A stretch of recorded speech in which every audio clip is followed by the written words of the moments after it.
beekwan. Sitoota haadha jedhanii sitootichi immoo maal akkana ta'e hin beeku garaan hiikee ilaalaman jechuudha.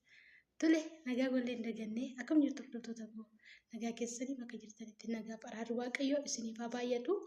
Ani nagaa kooti inni madda nagaa koof madda nagaa keessanii ta'e waaqayyoo maqaan isaa haa eebbifamu. Tole egaa warri chaanaalii kanaaf haaraa taatan sheer laayik sabskiraayib gochuu hin dagatinaa. Maatiin koo akkasuma laayik sheer gochuudhaan na jajjabeessaa isiniin jedha. Amaarraatti dhugaa jajjabina keessaniin gaheera. Gooftaaf galannaa ga'u eebbifamaa isinillee isiniin jechuun barbaada sumarraanii. Tole har'ammoo yaadota tokko qabadhee dhufee jira. Kanarraa yaada kanarraa hammam hubannaa akka argatanii fi obsi maal akka ta'e kananii fidee dhufee jechuudha. Innaa asumaan maal isinii jechuu barbaadeetii jaartiin koo jechuudha sitoota naaf bitteetti. Sitooticha maal akka ta'e garuu hin beekne dhugaa dubbachuuf ammammaatti akkuma isaanitti kanatti kunoo hiikee wanni godhina siree jechuudha hin eegne iyyuuti. Yaa wanti ani jedhuu barbaadu tokko kanarraallee akka isinii waa barattan abdii guddaan qaba. Maaliif yoo jettanii dhugaa dubbachuuf gaafa biyya ormaa dhufnu eenyu keenya bira dhaqnaa maal keenya tachi jira jennee miti kan nu karoora manaa baaneef beekna jechuudha. Yoomiyyuu taanaan karoora manaa baaneef beekna jechuudha. Yoon isiniin jedhu namni tokko gaafa manaa bahee yaraas ta'e gaarii hamaas ta'e bareedaa waan hundumayyuu danda'uuf jechuudha kan manaa bahu jechuudha. Isiniin jechuun koo bakka jira mitiirii waan hunduma danda'uudhaaf bakka waaqayyotti kishaa kana nutti kennuusaa maaliif waan hunda ittiin baachuu akka dandeenyuufi. Bara kanammoo nama obsee yookaan nama waan hunduma danda'etu jireenya biyya lafaa injifata malee obsaan qabdu taanaan abdii kuttataanaan jireenya biyya lafaa injifachuun hin ulfaata dhugaa dubbachuu jechuudha. Bara keessattuu bara amma keessa jirru kana jechuudha. Innaa maal isinii jechuu barbaade seetti dhugaa jiru isinitti dubbachuu fi ani barreen gaddaa yoona jechuudha. Waggaa gaddaa jechuudha. Gaafa guyyaa sagaliiti dhufee ji'a sadii yeroo sun jechuudha ani mana kanatti dhufee ji'a sadii baay'ee garuu dhugaa rabbii yaada qalbiitiin dhaggeeffadhaa waa guddaarraa baratanii abdii qaba. Baay'ee jechuudha namichi mana kanaa baay'ee na adamsa ture baay'ee bakka yaadota jira mitiirii yaadota waan biraatiif na adamsa ture. Haa ta'u deeman obsee nan dadhabeen. Gaafa kana niti kootiin fudhadheen deeme jechuudha gara biiroo nageessi jedheeni gara biiroo nageessite. Achiin gaafa isheen gara biiroo nageessitu biirootti warri biiroo faana galii malee hin ta'uudhaan itti dandeessisee na deddeebisanii dhugaa waaqaa dubbachuuf nan gaggabaabsa sababii isaatii kooti jechuudha. Warri biiroo didanii na deebisan. Achiin gaafa isaan didanii na deebisan niitii manatti nagashuu dhiiftee jechuudha. Dhugaan fuula waaqayyooti mana namaa biraa nageessitee natti qollofsiifte. Achiin koo gaafa ishee mana nama biraa geessitee jettee natti qollofsiiftee na ajjeesuudhaaf gaafa isaan karoorsanii akka carraa ta'e immoo simii jechuudha. Simii kanuma mana kanaan jalaa fudhadhee bayanii bilbila kan koorratti wayfanaa banuu isaanii jechuudha. Asuma kana fudhadhee jalaa bayanii achiin isaan gara abbaa manaa kootti bilbiladhee sababii suniif lubbuun koo oole jechuudha. Waaqayyoof galanni haa ga'u. Har'a kunoo jiraadhee waggaa koo deebi'ee argeera waaqa koo galanni haa ga'u jedha asumaanii. Innaan itti dabalee immoo maal isin jechuu barbaadeseeti bakka waan guddaatu ture garuu waaqayyo haala hunduma keessa dabarsee anaanis obsaan na dandeessisee waan hedduu keessa darbee har'a gaheera kun jechuudha. Dhugaa obsii maal akka ta'e kanarraa nama barsiisa. Fakkeenya immoo ijoolleen keenya gaafa biyya irraa dhufanii namni xiqqoo yoo isaanitti bute yoo nyaara isaanitti bute yoo isaan ifatan hin deemna maalidha jedhu hin deemu bakka dhaqanii waan hin taane keessa galuu jechuudha. Garuu waaqayyoo gaafa manaa si baase akeeka qaba. Si galanti waaqayyoo gaafa manaa si baase akeeka qaba jechuudha. Mana kana nageessisuunsaa akeeka qaba. Maaliif akka inni mana kana naan gahe hin beeku isa qofatu beeka jechuudha. Wayin anaan ittiin obsa na barsiisuuf ta'a. Maal akka ta'e egaa waaqayyoo qofatu beeka. Ani garuu waa hedduu baradhee jechuudha. Waa hedduu baradhee. Innaa maal isin jechuu barbaadeseeti dhugaa dubbachuudhaaf ani mana kana keessatti baay'ee gadi qabamaan jiraadha. Baay'ee jechuudha. Garuu waaqayyoof galannaa ga'u yeroo hunda boohee nan kadhadha waaqayyooni. waaqayyo haala keessa hundumayyuu jijjiire amma nama akka haadhaaf abbaatti erga ji'a 4-5 asii akka haadhaaf abbaatti nama naa yaadan ta'an jechuudha dhugaa dubbachuu. Macaafa qulqulluu keessaa lafa tokko isiniif hin dubbisaani.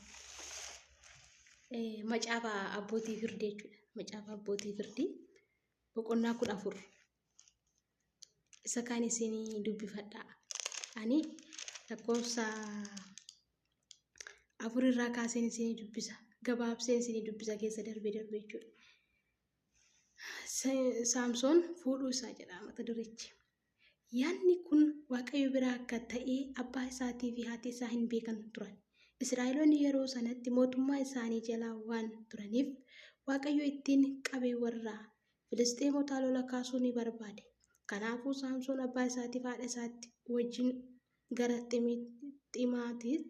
Ximaatitti otoo dhaqaa akkuma isaan iddoo wayinii Ximaanitti gahanitti leenci saafilii tokko adda isaatiin dhufe. Battaluma sanatti hafuurri waaqayyoo Saamsoon dhufnaan inni homaa of harkaan hin qabanne. Akkuma ilmoo reettiitti leencicha kukkutee kana gochuun isaa abbaa isaaf haadha isaatti hin himne. Ergasii dhaqee intalittii wajjin ni haasa'e. Isheen ija ni tolte jedha. Ammallee gad darbee isinii dubbisaanii lakkoofsa 13 irraa kaasee jechuudha. Isin immoo hiika isaa anatti himuu yoo barbaada. Achi lakkoofsa 10 irratti ol deebi'ee isinii dubbisaanii. Abbaan isaa gara mana intalittii ishii Saamsoon fuudhuuf dubbatee ni dhaqe. Akkuma dargaggoonni yeroo fuudhaniitti cidha godhatanii Saamsoon achitti cidha ni qopheesse. Warri naannoo sanaa qophaa'ee isa yommuu argan namoonni 30 hamaamota isaa ta'anii isa wajjin akka turan ni godhan. Saamsoon namoota sanaan hiphoo isaanii hiphifadhaadhe. Innis guyyoota cidhaa 7 kana keessatti hiika isaa argattanii yoo anatti himtan wayyaa quncee talbaarraa hojjetame 30 geeddarachuudhaa utuun uffata guutuu 30 isiniif nan kennaadhe. Isaan immoo harka isaanii anatti hiikuu yoo dadhabdan wayyaa quncee talbaarraa hojjetame 30 uffata guutuu 30 anaaf ni kennitu jedhe. Isaanis yommuu deebisanii meenuu hiphifadhu kana jedhan. Isa nyaatu keessaa wanta nyaatamu bahee isa jabaa keessaa wanta mi'aawutu bahee jedhe. Ishii kanadha wanta ani isinitti dubbachuu barbaade jechuudha. Isa nyaatu keessaa wanta nyaatamutu bahee isa jabaa keessaa wanta mi'aawutu bahee jedhe Saamsoon. Gaafa inni macaafa kana dubbifadhu jechuudha. Abdii horadhaan dhugaa dubbachuu fi maaliif jireenyi koo ani kaleessa mana kanatti dabarsee fi waggaa har'aa dabarsee fi har'a gaafa wal bira qabee ilaalu jechuudha. Akkas natti fakkaata jechuudha. Jireenyi koo akka jireenya Saamsoon kanaa natti fakkaata jechuudha. Walumaa galatti maal isiniin jechuun barbaade seetee obboloota koo dhugaa dubbachuu fi obsaa lafa kam jiraadhu sittaa tolus sittaa badus argadhus dhabis beela'is dheebadhus obsi waan hunduma nama dabarsa. Dhugaa waaqa jiraataa obsi waan hunduma si dabarsa si dandeessisa. Jabaattee ati boquu kee gadi qabdee jiraatte taanaan obsi waan hunduma si dandeessa jechuudha. Obsa keessattuu waa hedduu bartaate jechuudha. Yoo obsite jaalala namaallee hin barta. Yoo obsite karoora kee gara fuulduraallee injifattee adeemta jechuudha. Kanaaf mee egaa asumaan gara sitootaa kottanii darba waan akka ta'e hin beeku jechuudha.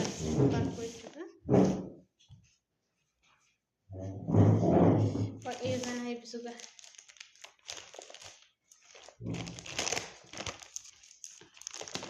Isinitti dubbata jedhee maaliif hin qaballe?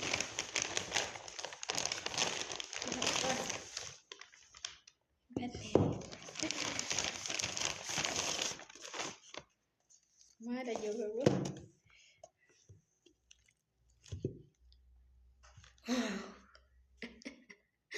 Ababaan akkanite jaartiin koo. Maal akka ta'e hin beeku.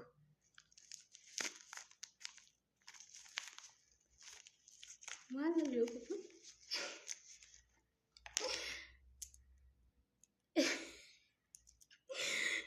Gooftaa Yesuus. Inni waa baay'ee of keessaa qaba. Waan ijoo kun immoo hiikkatu. Kottaa na gargaaraa mee hiikuu isaa jechuudha. hiikuusayyuu akka maalidha kuni hiikkachaa hin jiru Yesuus gooftaadha.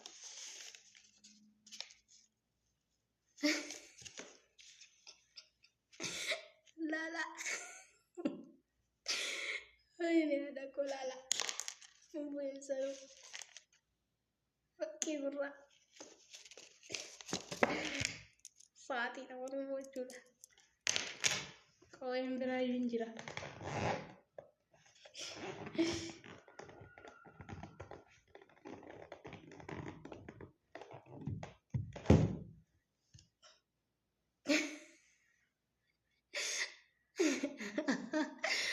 Duga zaman junggo dan gara bara curang malah kata ikan pula mulla tajo itu warkina tiga waktu jadi curang warkana sama nanti ada sama anak lama pamar baru sama anak menu ada dai mati ya gue tahu sih kuno yang gak matu situ nanti pakai wow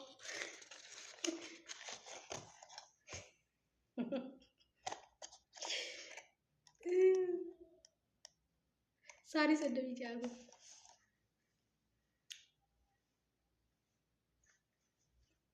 Oh.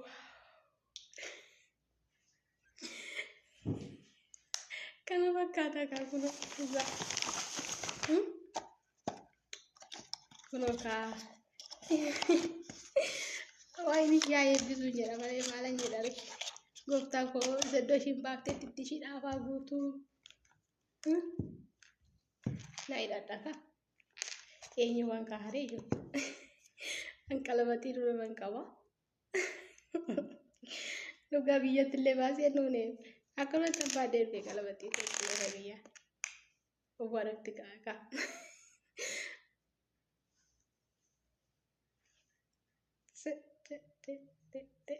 Luga waka warkina kok. Warki normal itu juga. Luga waka warkina. Kan kau kana cerah wali nargan. Kan kau kan Itoophiyaati.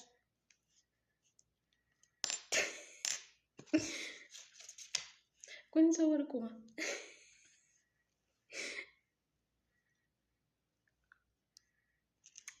Ina desin tagasisa ka guys.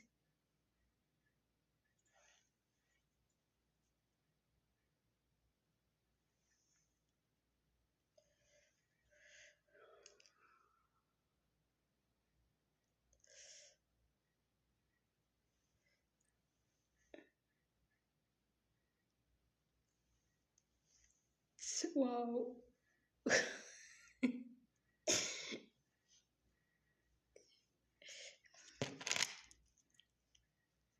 Natural aja pun.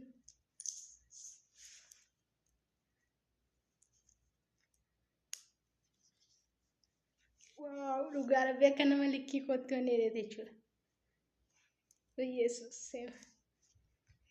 Ikno. Harra ni kan nagate jechuudha gaafa sargii koo yokkatti taqanne horii kan mormaa bicheeta.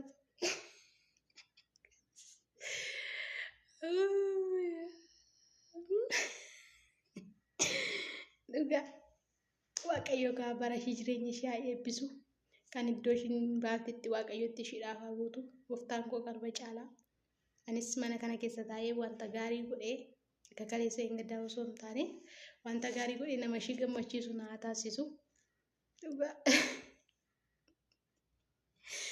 kanaaf abbaa manaan koo yoo ta'u argee kan inni nama biraatti kenne jechuu danda'a jechuudha. Waaw. Nah bye bye. Obsanaaf qabaadhaa. Yoo obsitan waa baay'ee argattu akka Saamsoon. Bye. Isiniin jaalladha. Ciao.